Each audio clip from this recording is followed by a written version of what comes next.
Kògókògó báyìí lohùn agogo.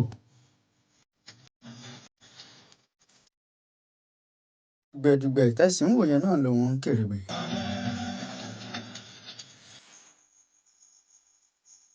Ẹ kú ilé o, ẹ kú ọjọ́ mẹ́ta òjòdùn bí ṣe láfíà náà lábá yín.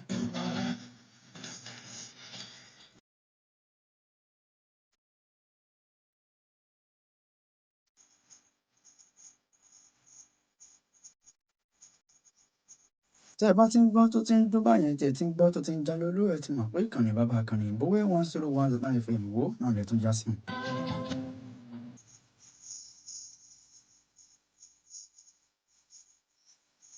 Ekúlé ó gbọ́ kó lọ sọ fún toko kádùn ó gbọ́ kó lọ rò fóbẹ̀ pa tó ti dé lálẹ́ ètò ní.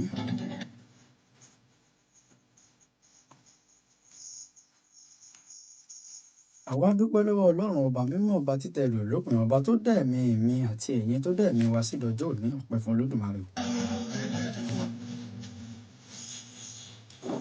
Ọjọ́ náà rí bí àná tá à ń dágbére ipò dijọ́ mẹ́jọ Ọlọ́run tuntun mú kojú wa ó kò àdúpẹ́ fún ọ.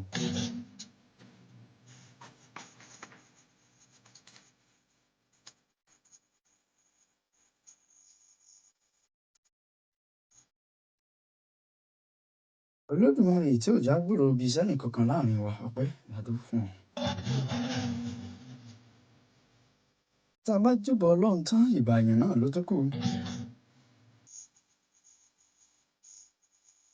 Gbogbo ẹ̀yin tó jọ àrọ̀ pátá gbòyìn làjúbà tá a sì kìyìn ò àlùyìn lọ́gọ̀ ẹnu.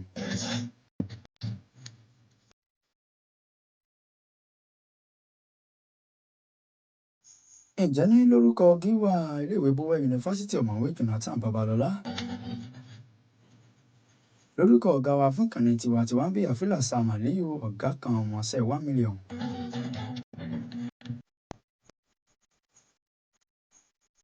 Iná mò ń kí yín káàbọ̀ sórí ètò wa fún títalẹ́ ètò ní àwọn akọni ilé wa. Bẹ́ẹ̀ ṣe ń gbọ́ mi tún lè máa wò mí lójú òpó ìbánidọ́rẹ̀ẹ́ ti Facebook Joseph Akande náà la fi gbé.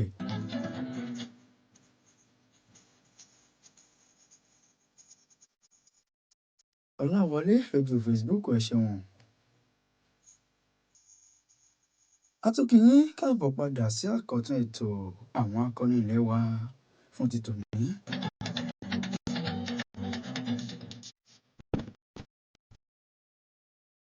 Tá a ti máa ń ṣàtúpalẹ̀ tá a ti máa ń yànnàná tá a ti máa ń tú gbogbo ẹ̀ désàlẹ̀ kòkò àwọn akọni tó yapa ní ilé wa.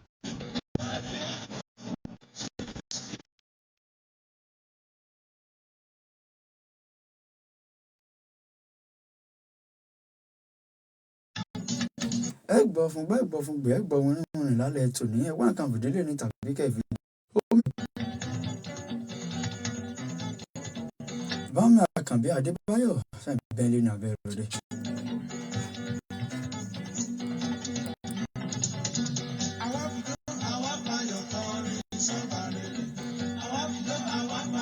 Mo gbàdúrà Elédùmarè ó bá ń dà yín lẹ́gbàá àgbà yín ò ní di ara rádaràda lárúlọ ìlédùà.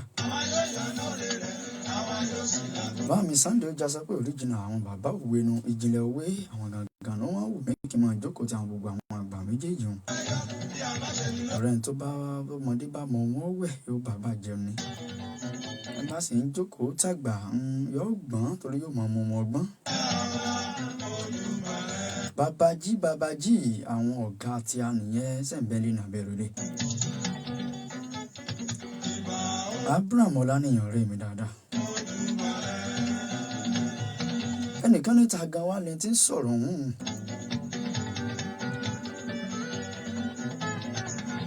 Joseph Akande ló kọ mi kékeré àtàtì ò ṣe fi bọ́jú akéré finú sọgbọ́n ọmọ ọ̀dọ̀ àgbà.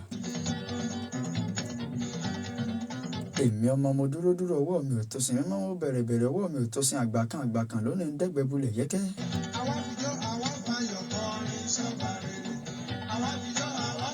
Mo dẹ́gbẹ́ bulẹ̀ yẹ́kẹ́ tán nísìn wọ́ sí mi lójú náà nísìn wọ́ sí mi lẹ́nu.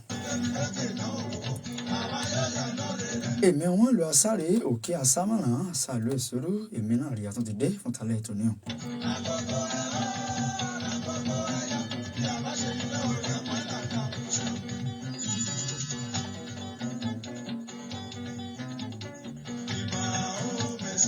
ẹwí fálára ẹwí fàjìrò ẹ fún àgán ọ̀gá àgẹjọ yan pa àtúntì dé falẹ̀ tòní.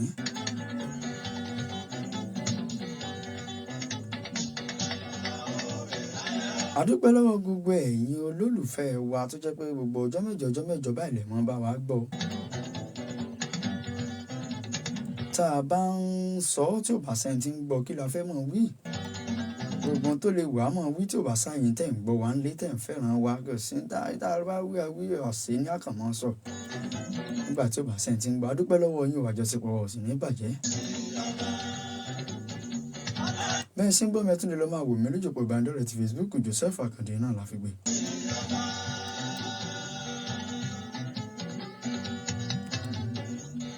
mo kí gbogbo wa káàbọ̀ sọ́yà kọ̀tì tó tòní. àwa tá a bá gbọ́ wa níjẹ̀jọ́ a mọ ibi tí a fọ̀rọ̀ tì sí àwọn kan tá a sì nípa afẹ́ máa pẹ̀ kẹ́lù padà mo ti tàlẹ́ tòní. ẹ̀yin ẹ̀sẹ̀ ń darapọ̀ mọ́ wa ní ìkànnì Bowe 101.9 FM Ìwó náà lè gbọ́dọ̀ mọ́ yín kú òun gbé dùn bẹ́ẹ̀. ètò àwọn akọni ilẹ̀ wa iná ní ń lọ lórí afẹ́fẹ́ ètò tí ń sọ fún wa bí a ti ń bọ̀ ibi tá a dé dúró àti ibi tá a ń lọ ètò ńlá náà ni ètò yìí ètò tí ń tú pẹrẹpẹrẹ àwọn akọni tó ti lápa síwájú káwọn náà sì lè fi kẹ́kọ̀ọ́ lára wọn.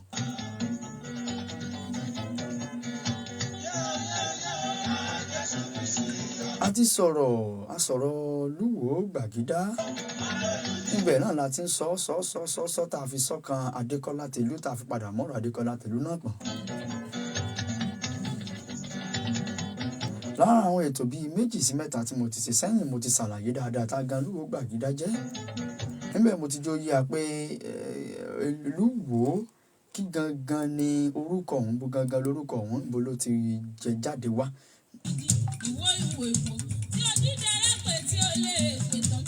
bẹ́ẹ̀ sí ń gbọ́ mi ẹtún lè lọ́ máa wò mí lójú pọ̀ ìbánidọ́rẹ̀ẹ́ ti Facebook Joseph Akande náà la fi gbé. ẹ gbọ́ wìnrìnwìnrìn ẹ gbọ́ nǹkan tẹ́ ẹ gbọ́ rí lálẹ́ ètò náà. ẹ lọ wá nǹkan fìdílé sí àní àbí kẹ́ fìdílé nǹkan torí ọ̀rọ̀ lè kó lọ́rọ̀ àánàró sọ ọ̀rọ̀ tá a jókòó mẹ́lẹ́mẹ́lẹ́ tá a gbọ́ ni.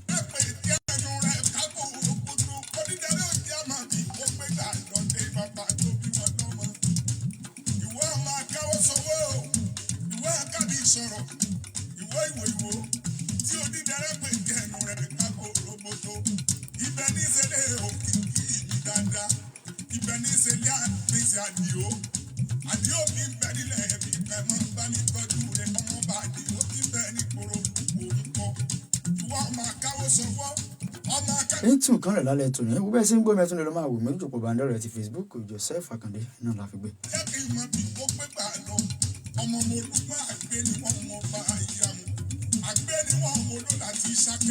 mo jẹ́ òye wa ní àwọn ètò 2 sí 3 tá a ti ṣe sẹ́yìn pé Elúwòyí Gbàgídàràbà gangan náà la pè já orúkọ Lúwo Gbàgídá gbogbo wa Lúwo Gbàgídá kí ló bí ó kọ òun kí ni ìtumọ̀ kí lápè jẹ́ mo jẹ́ òye apé ọkọ̀ àbíkú ni pé elú bá mi wò yìí tó túmọ̀ sí pé adúpẹ́ o Elédùà bá wa wò yìí o àwọn tí àbíkú bá dà láàmú ibi tó kọ̀ òun tó ti gbé ẹnu òun. fáfáà yẹn tó jẹ́ pé ẹ̀ náà fàánà àti gbọ́ wá ń jẹjọ ló jẹ́ kí n tún àtúpalẹ̀ kí n máa sọ lérè fí àwọn kan tá a ti sọ sẹ́yìn ní ìjẹjọ.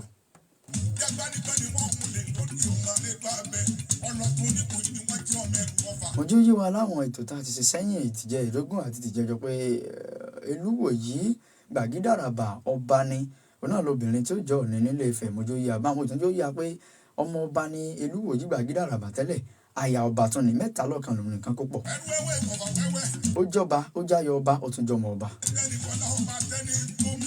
torí ọba lọ́ràn tí Elúwòyí Gbàgídàràbà tó fẹ́ ọba ni ọba lóde ni ọba lọ́ràn ní lóde nílé Ifẹ̀.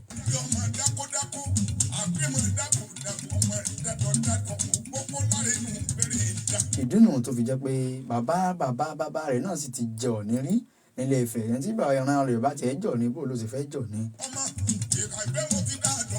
ó tún wá fọ́ba ó tún jọba ó tún wá láti ìdílé ọba ọmọ ọba aya ọba ọba.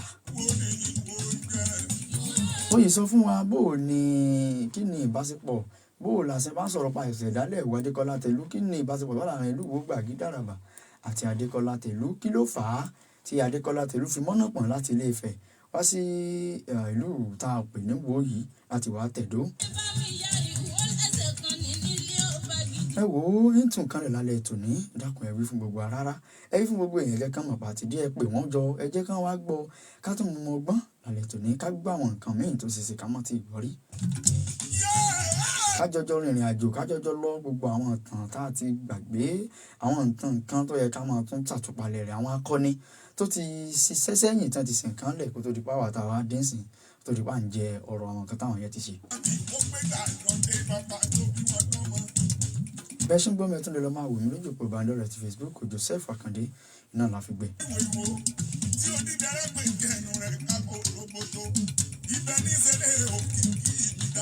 Mo sọ fún wa ń jẹjọ pé Adékọ́lá Tẹ̀lú ń gbà tí wọ́n bí ọmọ náà dàgbà àmọ́ gbogbo ìgbà tí wọ́n bá ti rí tí ìyá rẹ̀ Olúwòyí Gbàgede Àràbà tó bá ti dádé ìṣẹ̀lẹ̀ ọmọ wọn mọ̀ sunkún. Mo jẹ́ òye wa ń jẹjọ pé yóò sáwọn sunkún tó bá ti gbádé òun lé lórí ló bá sì dàlẹ́ ẹkún. Wọ́n sọ èyí fún àǹfààní èyí tó pé ẹ̀ ní àǹfààní láti gbọ́ wa ń jẹjọ kẹ́yìn náà fi lè mọ ibi tá a ti ń bọ̀ kẹ́ akàn ọ̀rọ̀ sọ lérè fèé ibi tá a sì ń lọ lálẹ́ torí ibi tá a sì tún lọ lálẹ́ tòní sì tún jìn tó sì tún kì í síbẹ̀ gan ni. Mo jẹ́ owó wa pé èyí ló fà á tí Olúwòyí Gbàgede Àràbà ẹ̀yìn tí wò mọ̀ sí Olúwo Gbàgídá èyí ló fà á tó fi wá ní ọ̀dà kò burú kò bàjẹ́ ẹ pé fá tọ́rọ̀ bá ti di pé ọ̀rọ̀ rú ni lójú tí òye ni mọ́ Ifá là bí léèrè wọ́n bá ti bí Ifá léèrè Ifá bá ní.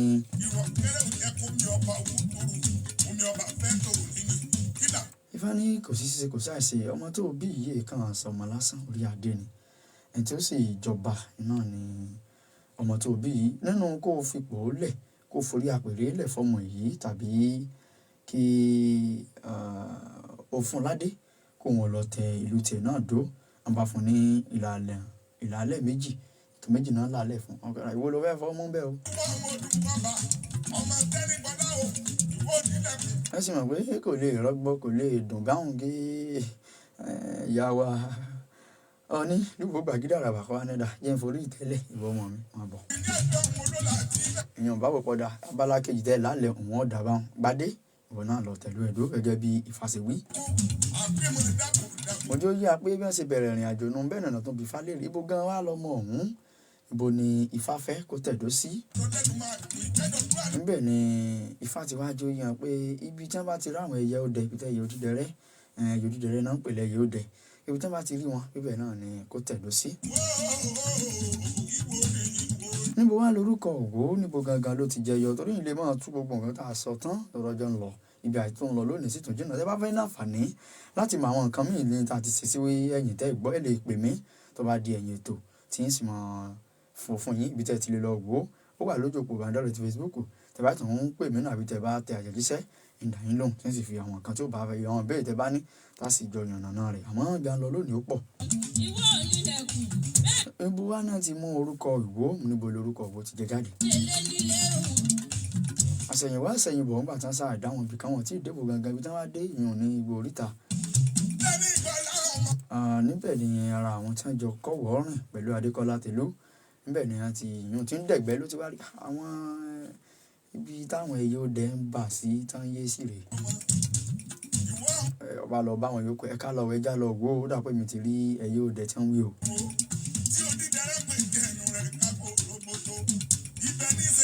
ẹja lọ wò ó ẹ̀ka lọ ká lọ wò ó ẹja lọ wò ó Ìwó. ibi tí orúkọ ọ̀hún tó ti jọ jáde náà nù. pẹ́sìn gbọ́ mi ẹ̀ tún lè lọ máa wò mí lójú òpó ìbánidọ́rẹ̀ẹ́ ti Facebook Joseph Akande náà la fi gbé.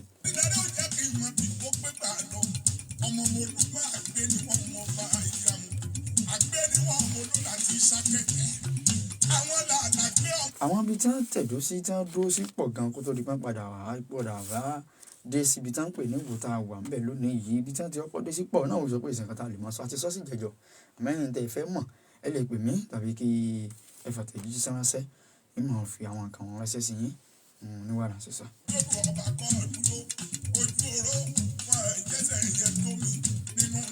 Adékọ́lá Tẹ̀lú nìkan kọ́ ni Olúwòyí Gbàgede Àràbà bí àwọn mẹ́ta ìná bí lára àwọn tí wọ́n bí náà ni ọba oníkàrẹ́ ti kàrẹ́ náà ló wà.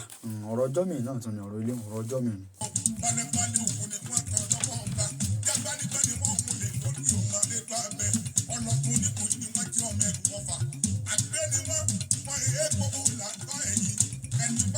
ẹ̀yin ìsìn darapọ̀ mọ́ wa ní ìkànnì Bówẹ́ 101.9 FM Ìwó náà lè já sí ètò àwọn akọni ilẹ̀ wa náà ló ń gorí afẹ́fẹ́.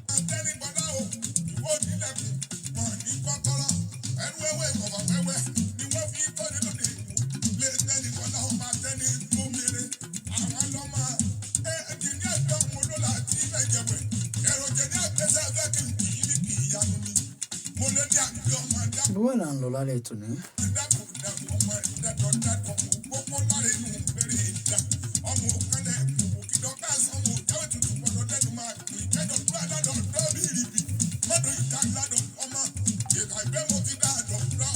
Ẹ̀rí pé mo sọ fún wa níjẹ̀jọ́ pé Adékọ́lá Tẹ̀lú ò náǹfààní àti bá wọn déwò tá a wà gangan bẹ̀ lónìí. Ìwọ ni ìwọ jẹ́. Yóò dáa fún Àjọbíewé. Oríkì ìwúre látẹnu olóríkì ni tí máa kí oríkì Àjọbíewé.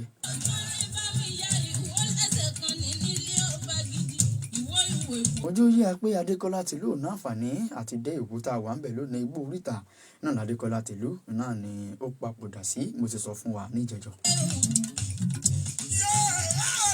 Tí mo sì ṣèlérí pé lónìí a wà yànnàná a lọ sínú ìtàn gbogbo àwọn tó wá sí ìjọba ń gba àwọn akọni ọ̀hún bí wọ́n ṣe ń jẹ́ gbogbo tó ṣẹlẹ̀ bó náà ṣe bó ní ikú ṣe ń kú bó lọ ìbẹ́ ṣe ń bẹ́ àwọn akọni tó ti wá jẹ lẹ́yìn ìgbà Adékọ́lá nígbà déwò ta ló kọ́kọ́ wá padà jọba bó ní a ṣe ṣe àwọn nǹkan tí mo ní àmọ́ pẹ̀kẹ́lù fún tòní iná nu.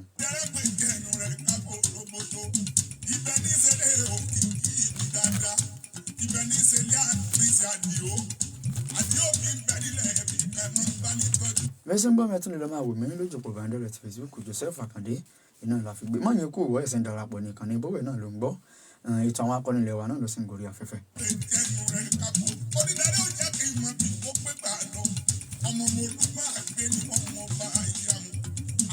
Nígbà tí wọn ò náǹfààní láti dé tí Adékọ́lá Tẹ̀lú tí ò náǹfààní àti dé Ìwó Gbàǹgbò Oríta iná ló papòdà sí.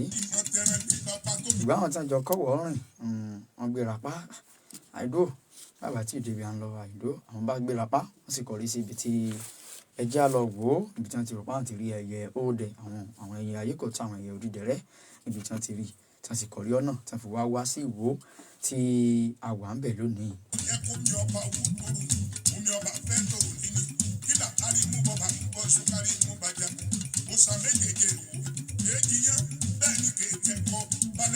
Gbogbo àwọn nǹkan tí àwọn sọ lórí ètò yìí mọ̀ pa wò kì í fi àní fi rọ́pò kan àní fi kan bọ̀ kan nú bó bá ti rí àwọn nǹkan tá a dẹ̀ rí ká àwọn téèyàn rí pé alárídájú ẹ̀ náà làwọn mú wá fún yín lórí ètò gbogbo jọmọjọjọ gẹ́gẹ́ bẹ́ẹ̀ sì mọ̀ ọ́n ní ìṣe wa tẹ̀yí ti mọ̀ ní àṣà wa.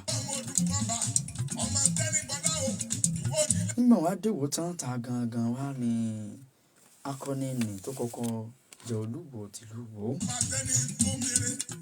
Lẹ́rìí pé mo sọ fún wa jẹjọ pé Olúwo kì í ṣe pé láti ara orúkọ Olúwo náà ti yọ orúkọ ọba tá ń jẹ́ ní Ìwó yòó tí ṣe Olúwo. Olú ti Ìwó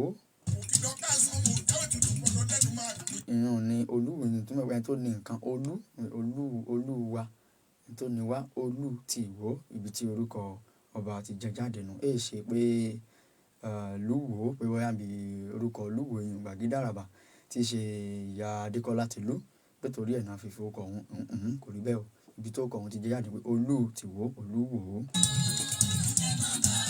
Kí gangan wá ni mò ń sọ ọmọ kọ̀sàré yàbàrá síbẹ̀ òní náà ní bọ́bá àwo náà ni Olúwo àkọ́kọ́ tí wọ́n kọ́ jẹ́ ń gbà yàn ti ṣe akọni bí wọ́n sì ń jẹ àwọn kan tó ṣẹlẹ̀ ọdún tí wọ́n fi ń jẹ gbogbo ẹ̀ ní ìmọ̀ yànnàná fún wa lálẹ́ tó ní.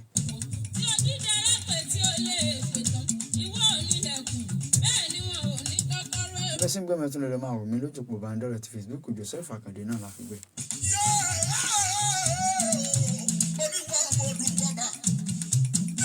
Ọba àkọ́kọ́ tó wá kọ́kọ́ jẹ nígbà náà lọ́hùn lẹ́yìn ìgbà tí Adékọ́lá ti papòdà sí Ìgbò Oríta. Àwọn àkọ́kọ́ bẹ̀rẹ̀ pé Adékọ́lá lóòótọ́ Adékọ́lá kì í pọ́n gbadé ńgbẹ́pọ̀ náà lọ aládé náà lápè lákọ̀ọ́kọ́ ọba tòró náà ló jẹ́ aládé olórí náà ló ní wọ́n òun ló kún àsọ̀dí òun ló sì ládé tí wọ́n gbé wa náà lákọ̀ọ́kọ́ pè torí ohun gangan náà ni ẹni tó jẹ́ aléwájú ogun náà lápè lọ́ba àkọ́ lẹ́yìn ìgbà gbọ́n á dèwò gangan tí wọ́n dèwò tán gangan ẹ̀ tí wọ́n kọ́kọ́ wá gbé àdélé lórí iná ní Páàrìn Olúwo Páàrìn náà ni ó jẹ ọba ní ọdún 1415 sí ọdún 1505.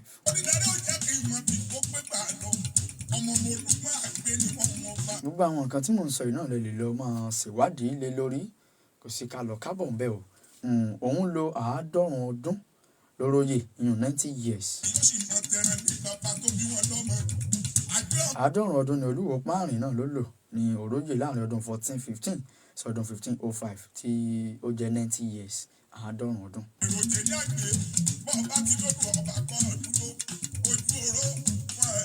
Lẹ́yìn ìgbà tí Páàrìn papòdà tó lọ bá àwọn baba ńlá rẹ̀ iná ni Ọláyílùmí náà gòróyè ìyẹn láàrin ọdún 1505 sí ọdún 1541 òun lo ọdún mẹ́rìndínlógójì 36 years.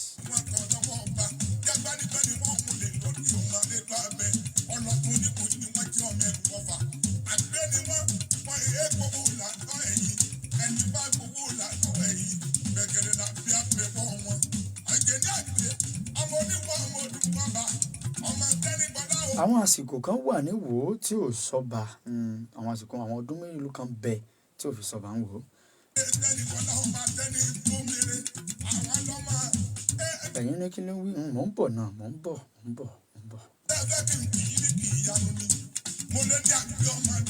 Àríkè mojú yà pé Ọláyílùmí láàrin ọdún 1505 sí ọdún 1541 ẹni tó sì jọba fún ọdún mẹ́rìndínlógójì kó tó di pé papòdà kó tó di pé wáyà ìgbò wá dọdún 1550.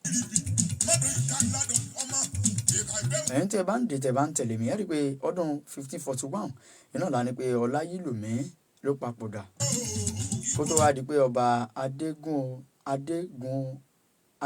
Odò láàrin ọdún 1550. Èyí tó túmọ̀ sí pé láàrin ọdún 1541 sí ọdún 1550 kò sí ọba ní ìlú Ìgbòǹgbà. Èyí tó ọdún mẹ́sàn-án gbáko tí ò fi sọba tó tẹ́ bá kà á láàrin ọdún 1541 sí ọdún 1550 kò sí ọba. Bó náà ṣe wá ń ṣe ń gbà tí ò fi sọba ọ̀rọ̀ ọjọ́ mi tún lè léhùn kí ló fà á ọ̀rọ̀ ọjọ́ mi ni.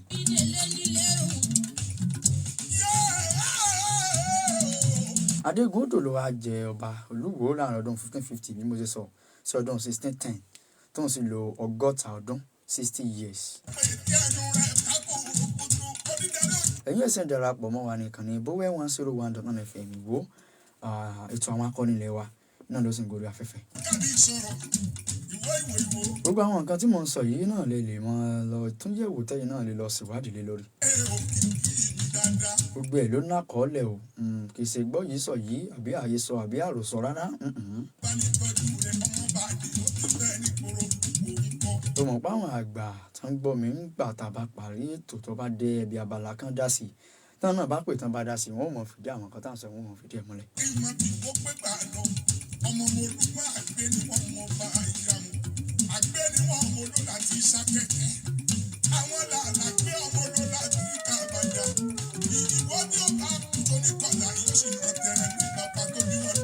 Àsìkò àti gbépè tó àmọ́ ẹ̀jẹ̀ ń sáré gbépè yìí àsìkò ètò náà àmọ́ tẹ́ bá tún náà fẹ́ràn àti pé padà mo lè sáré fún yín lórí ọ̀fẹ́ láti sáré sọ̀rọ̀ mo lè jẹ́ pé lórí nǹkan tá à ń sọ ni wọ́n fẹ́ sọ̀rọ̀ lé lórí ẹ dákun ẹ pè padà ọ̀dọ̀ àsìkò àti gbé ò tí ì pé ṣùgbọ́n ẹ sì lè pè padà.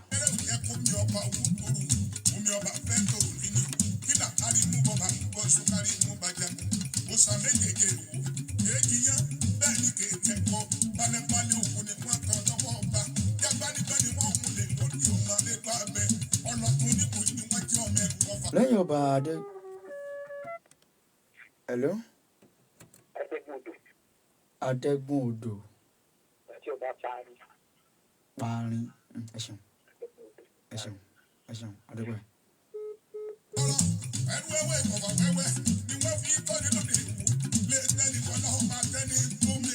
adúpẹ́ lọ́wọ́ bàbá tí wọ́n pè wá ṣẹ́gun ní bá mi. ọba parin àti adẹ́gùn odò ẹnu mi àgùnmọ̀tọ̀rọ̀ gáfárà.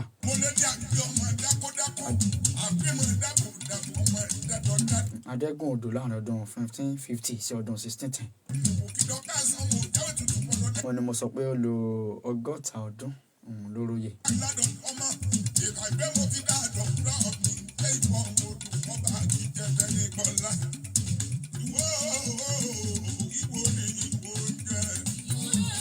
lẹ́yìn ẹ̀ ni ọba olúfàtẹ̀gbàsẹ̀ láàrin ọdún 1610 sí ọdún 1673.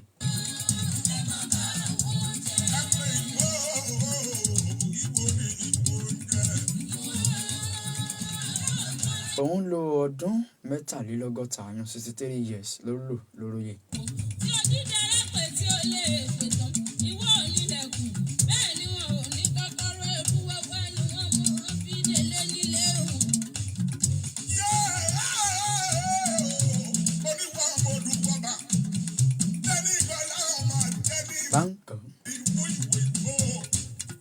Fẹ́sí ń gbọ́ mẹ́tún lè lọ máa wò mí lójú pé ìbánidọ́rẹ̀ẹ́ ti Facebook Joseph Akande náà la fi gbé.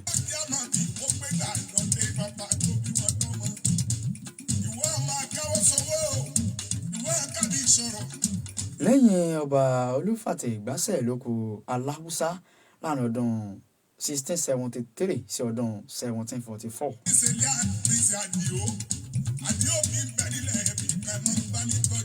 aláwùsá ó jọba fún ọdún mọ́kànléláàádọ́rin 71 years.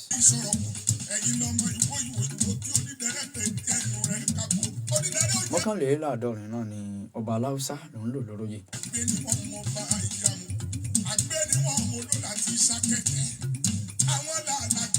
lẹ́yìn ẹ̀ ló kan ọba olúwo ògúnmákindé anídẹlẹ́sẹ̀. ògúnmákindé anídẹlẹ́sẹ̀ láàrin ọdún 1744 sí ọdún 1816 ìrànmí àgọ́.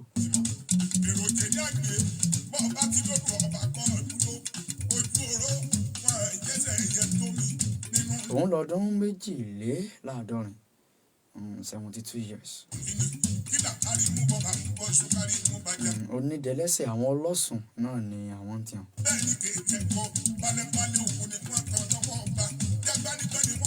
lẹ́yìn ẹ̀ ni olúwo muhammadu àyìnlá lámúyè. gbogbo àwọn kan tá à ń sọ ìpátálẹ̀ náà lè lọ mọ́ ṣèwádìí lé lórí kò sí kálọ-kábọ̀ nínú ẹ̀ o. ẹ̀yin ẹ̀sẹ̀ darapọ̀ mọ́ wa nìkan ní Bówé 101.9 FM Ìwó iná lè ń gbọ́ ètò àwọn akọni ilẹ̀ wa náà lọ́sìn gorí afẹ́fẹ́. bẹ́ẹ̀ sì sí ń gbọ́ mi ẹ tún lè lọ máa wò mí lójú òpó ìbánidọ́rẹ̀ẹ́ ti Facebook Joseph Akande náà la fi gbé.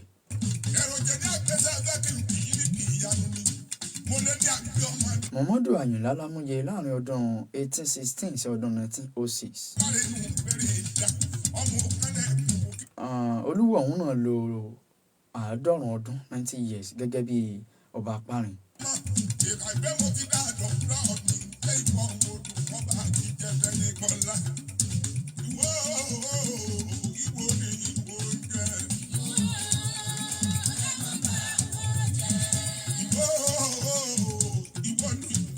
lẹ́yìn rẹ̀ ni ó kù ọba Sùmọ́nù Ọ̀ṣúnwọ̀ láàrin ọdún 1906 sí ọdún 1909. ọdún mẹ́ta péré náà ni àwọn lò lóróyè. kí ló fà á tá a fi ń ka gbogbo àwọn nǹkan ìfún wa náà ni ká fi lè mọ̀ bó ṣe bẹ̀rẹ̀ báwọn akọni ọ̀hún bí wọ́n ṣe ń ṣiṣẹ́ bí wọ́n ṣe ń ṣe ìgbésí ayé bí wọ́n ṣe jọba bí wọ́n ṣe lògbà kó tó wá di pa ní àwọn tá a ní lónìí kó tó pa wá débi tá a dé lónìí ẹ̀rí ibi tá a ti ń bọ̀ látòrí ìlú Gbàgídàràbà tá a fi dórí Adékọ́lá tìlú tá a fi dórí àwọn ọba tó ń jẹ kó tó wá débi tá a dé lónìí.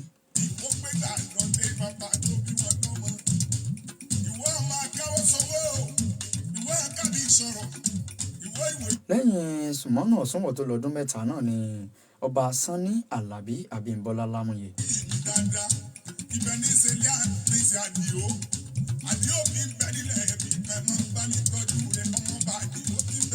láàrin ọdún 1909 sí ọdún 1929 àwọn lo 20 ọdún gbáko ní 20 years lóróyè.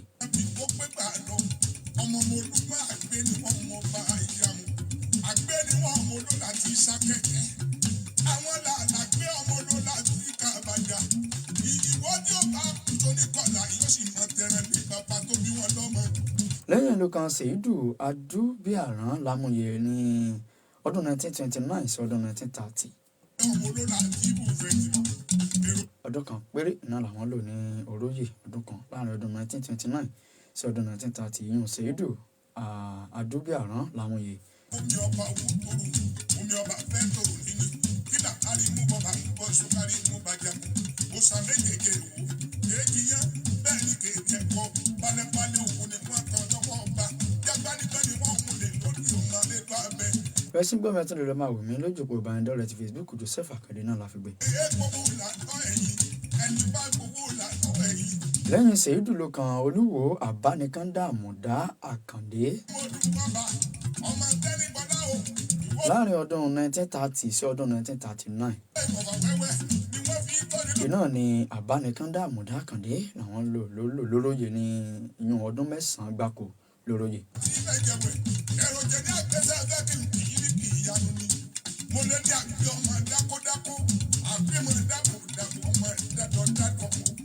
lẹ́yìn ẹ̀ ni Àndẹ Lámúyẹ ní àárín ọdún 1939 sí ọdún 1952 ìran lo ọdún 13 lóróyè 13 years.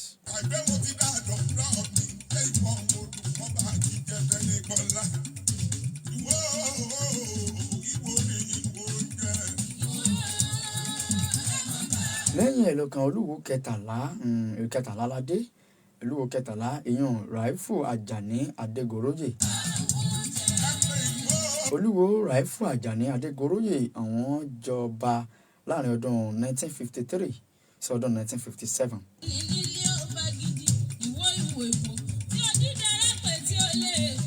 wọ́n ń lo ọdún 4 lóróyè.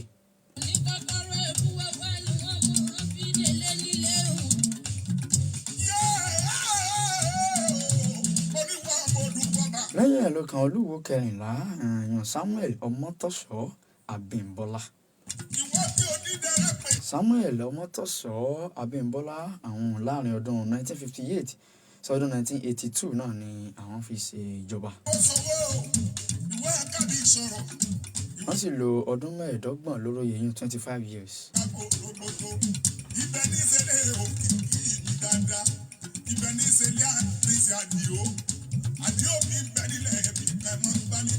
lẹ́yìn Olúwo Samuel Ọmọ́tọ́ṣọ́ Abímbọ́lá tán lo ọdún 25 lóróyè ló kan Asiru Ọlátúnbọ̀sún Tádésì.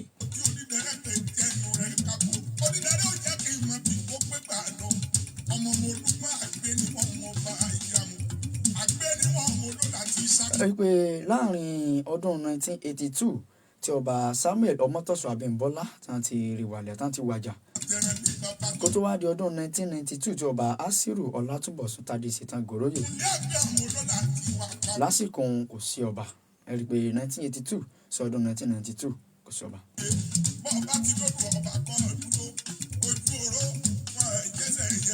Olúwo Asiru Ọlátúnbọ̀sún Tádésì à ń lo ọdún 21 years lóróyè.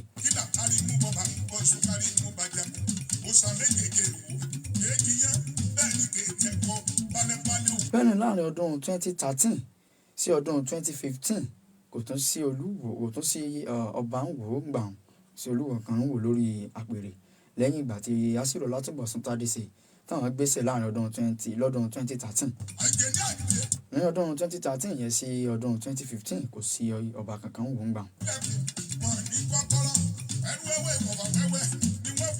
ọ̀sán ni pé bí ọdún kan àbọ̀ bí súnmọ́ bí ọdún méjì tí ó ti pé tán rè.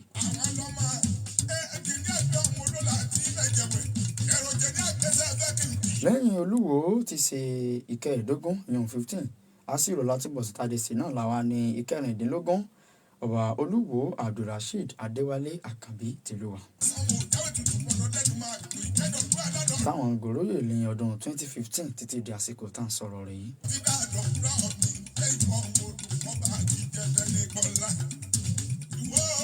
ẹlẹ́bi tó ti bẹ̀rẹ̀ látọ̀rí ìparin lórí tẹ̀lú Adéwálé Àkànbí Abdulrasheed ó tó di pé àwọn dóróyè ẹ̀rí bá a ṣe ń kàábọ̀ gbogbo bí wọ́n ṣe ń jẹ́ nǹkan tó ń ṣẹlẹ̀ àwọn àsìkò tí ò fi sọ́ba gbogbo ẹ̀ la kà fún wa létí mu.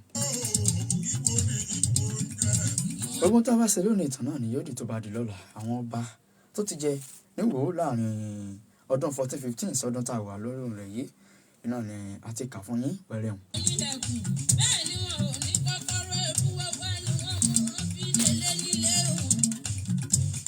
lẹ́yìn tó fẹ́ bá wa jáse tó lálẹ́ tòní tó rọ́jọ́ ríbi àná òun ríbi àti ogun tá a ní ojú bíi ìṣẹ́jú 5 sí 6 lọ́mọ́. ẹ lè pè sórí ọ̀rọ̀ ìbánisọ̀rọ̀ yìí 0813 034 5927 ẹni pé alákọ̀wé mò ń pè àbí ọ̀dà 081 30 34 5927. Hello, ẹ kálẹ́ o, kí lorúkọ yín ọjọ́ bọ̀lẹ̀ tí pé. Ẹ ṣé gan ni bàbá. Ọlọ́run tó wà tẹ̀síwájú. Àmín, àmín. Agbádùn yìí gan ni. Ẹ ṣé gan ni. Ìwó ìlú kan pàtàkì nílẹ̀ Yorùbá ni. Ìṣèlú kan yẹ̀bùyẹ̀bù, ìṣèlú kan rádaràda. Ìlú tó nítàn tó láwọn èèyàn tó já wọn àfikànjú ni. Látòrí ọba tẹ kọ́kọ́ dákọ títí tó fi dórí ọba tó wà lẹ́yìn ìsìn. Ọba wa Abdulrasheed Adéwálé Àkànbí. Àwọn èèyàn tó kóyà lálókọ tí wọ́n ní ìyẹn kiri. Ìlú tó nítàn ni wà nílùú wo. Adúpẹ́ inú wa dùn orí wa wú. Ẹ máa mọ̀ sí i. Àmín, àmín, àmín. Ẹ ṣé gan ni bàbá. bọ́ọ̀bá ti lọ́dọ̀ ọba kan dúró ojú oró wọn ìjẹsẹ̀ ìyẹn tó mi nínú ilé wọn ìrọ̀kẹ́rẹ́ òjẹ́ kó mi ọba owó tóró omi ọba fẹ́ tòrò nínú kílà kárí mú bọ́ba bọ́sù kárí mú bàjá òòsàn méjèèjì èjì yẹn. èyí bá wa dá sótò lálẹ́ tòní 081 30 34 5927. mo ní kò ní wọ́n jẹ́ ọmọ ẹ̀kọ́ ọba. ìná lójú òpó tó lù sínú kòló tá a wà ń bẹ̀ yìí. ọ ẹ̀yìn ẹni bá gbogbo làtọ̀ ẹ̀yìn gbẹ̀gẹ̀rẹ̀ náà bí apẹ̀wọ̀ wọn. àjẹní àgbẹ̀ ọmọ oníwọ̀n ọmọ olùwàbà ọmọ tẹ́ni gbọ́dá o ìwọ onílẹ̀kùn wọn ní kọ́kọ́rọ́ ẹnu ẹwẹ́ ìwọ̀wà wẹ́wẹ́ ni wọ́n fi kọ́ nínú mi. Hello. Ẹ kálẹ́ jọ kí lórúkọ yín bolẹ̀ tí ń pè wá. Ẹ̀kọ́ àtàárọ̀ Ẹ ṣeun, àkùṣe mi. ẹ ṣeun. Orúkọ yín? Orúkọ mi ni Olúwájúmi Ọpẹ́ ní Sọlúmọ. Ẹ ṣé gan ni. Ẹ kú ètò. Ẹ ṣeun. Ìbolẹ̀ tí ń pọ̀ wá. Ẹ kú ètò. Nǹkan tí èmi kàn fẹ́ dá sí tí mo fẹ́ sọ ni kí gbogbo àwọn èèyàn wa ká mọ̀ pé bá a ṣe wà ní ayé à ń kọ́ tán ni. Ìtàn àwọn tó ti la ipa òun là ń kà yìí kí ni wọ́n kà nípa tèmi. ẹ kú ètò. Ẹ ṣeun. Ẹ ṣé gan ni. Ẹ ṣeun. ìwọ ni ó jẹ́. Ẹ̀yin bá wa dá sétò kẹ̀tún já tún mọ́ mi nínú omi ọgbọ́n tìyín ká mọ́ ń bẹ̀ 5927. ẹnìjọ́ mẹ́jọ ẹ̀ tún gbọ́ fún bá fún gbé orí ìwúwo náà la ẹ̀ tún wà àwọn akọni pọ̀ ń wò ó àwọn akọni tó ṣeéṣe káwọn èèyàn mọ̀ tiẹ̀ wò pé sípa anakọni báyìí. ìwọ tí onídẹ̀rẹ́ pè kí ẹnu. Yorùbá ń nákọni Yorùbá ń náwọn tó ti lapa Yorùbá ń náwọn tó ti wùwà tí ìwà wọn tó sì ṣe é mú yangàn láwùjọ. wọ́n máa káwọ́ sọ́wọ́. Tani Balógun Ògúnmọ́lá. ìwọ tí onídẹ̀rẹ́ pè kí ẹnu rẹ̀ kákó roboto. Tani Àlí Ìwó.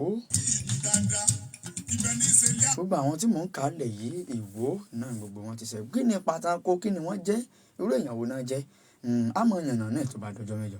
ìwọ máa káwọ́ sọ́wọ́ ọmọ akẹ́bí sọ̀rọ̀. Ìṣẹ̀dálẹ̀ ìlú Ìbàdàn ipa wo làwọn tí mò ń wù ipa wo náà kó ipa wo Balógun Ògúnmọ́lá kó ta ló jẹ́ ibo ló ti ṣẹ̀ wá ẹ̀gbọ́ nígbà bá dọjọ́ mẹ́jọ.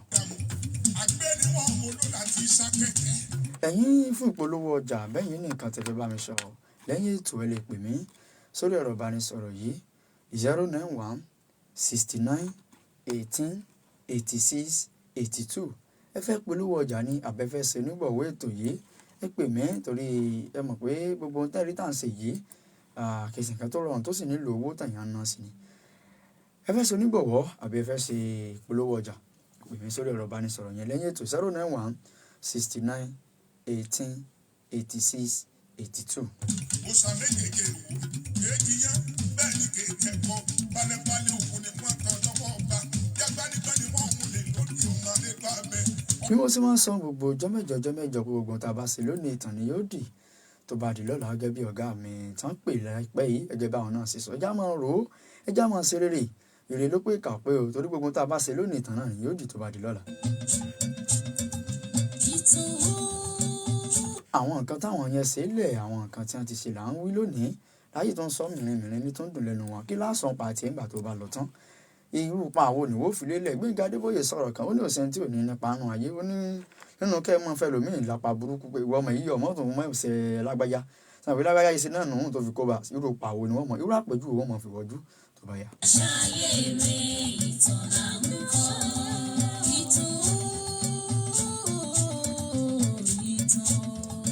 ẹjẹ́ àṣàyè eré ogun tá a bá ń ṣe lónìí ìtàn ni yóò di lọ́la ìtàn là ń kọ́ o. abẹ́rẹ́ alọ́kànnà ọkùnrin tó dé òwò ní débà wọn bá ní àmọ́ lọ́la ní débà o. à ń lọ lónìí á tún padà lọ́jọ́ mẹ́jọ àwọn ò ní lọ ìlú ẹja tó lọ tí ò dé sàlẹ̀ omi láyé.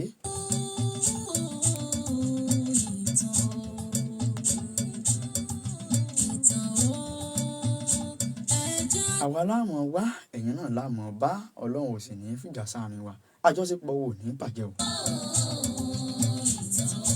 títí ìjọ́ mẹ́jọ tátù máa pàdé lórí ètò yín ètò àwọn akọni ilẹ̀ wa èmi mọ̀ wípé ire àti àánú náà yóò máa tọ̀ wá lẹ́yìn àwa ó sì máa gbé Olúwa láì àti láéláé àmín. Ó dàárọ̀ sà ó dàárọ̀ mà gbogbo ẹni tẹ́ bá àdá títò àkìyàn o àdúyìnlọ́gbọ̀ ẹnu ẹ ṣé iná ò ní tán o owó tẹ́ mu kò ní tán bẹ̀ títí ìjọ́ mẹ́ta tátù máa pàdé Joseph Àkàndé kékeré àtàtò sì fi bọ́jú ló kọ mi ọmọ ọ̀dọ̀ àgbà ọmọ wọn lọ àsáré ló ń kí yín pé ó dìjọ́ mẹ́jọ.